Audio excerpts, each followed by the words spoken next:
Class 12th नागरिक शास्त्र यानी पॉलिटिकल साइंस का क्वेश्चन पेपर देखेंगे। ये इंपॉर्टेंट क्वेश्चंस हैं जो कि आपके एग्ज़ाम में आए हुए हैं और आने वाले एग्ज़ाम में भी बहुत ज़्यादा पूछने के चांसेस है, तो इन आंसर को ज़रूर से तैयार करिएगा। और अगर आंसर चाहिए तो कमेंट बॉक्स में जाके बताइए, नेक्स्ट क्लास में इसका सोल्यूशन भी लेके आएंगे। आइए चलिए देख लेते हैं इंपॉर्टेंट क्वेश्चंस को। जैसा कि आप जानते हैं कि सबसे पहले आपके एग्ज़ाम में देखने को मिलते हैं बहुविकल्पीय प्रश्न। तो सबसे इम्पोर्टेंट बहुविकल्पीय प्रश्न क्वेश्चन नंबर पहला है कि मैड काऊ क्या है। ये सभी चैप्टर के इम्पोर्टेंट क्वेश्चंस है। गायों की एक प्रजाति है, या जानवरों की महामारी है, या फिर आतंकी कोई संगठन है। क्वेश्चन नंबर सेकंड है कि वैश्वीकरण प्रभावित करता है राजनीतिक स्वरूप को, आर्थिक स्वरूप को, सांस्कृतिक स्वरूप को, या ये सभी। तो वैश्वीकरण जो है वो सभी को प्रभावित करता है, सभी क्षेत्रों को।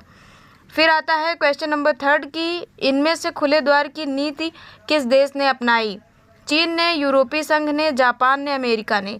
चीन ने जो है खुले द्वार की नीति को अपनाया। क्वेश्चन नंबर 4 आता है कि प्रथम विश्व युद्ध का प्रारंभ कब हुआ। 1914 से हुआ प्रथम विश्व युद्ध का प्रारंभ। क्वेश्चन नंबर 5 वर्ष 1965 में भारत पाक युद्ध के समय निम्नलिखित में से कौन भारत के प्रधानमंत्री थे। 1965 में भारत के प्रधानमंत्री कौन थे। लाल बहादुर शास्त्री, मोरार देसाई थे, जवाहरलाल नेहरू, या गुलजारीलाल नंद। क्वेश्चन नंबर 6 आता है कि ग्लासनोस्ट और पेरेस्ट्रोइका नीतियों का संबंध किस देश से है। अमेरिका से, फ्रांस से, या जापान से, या जर्मनी से।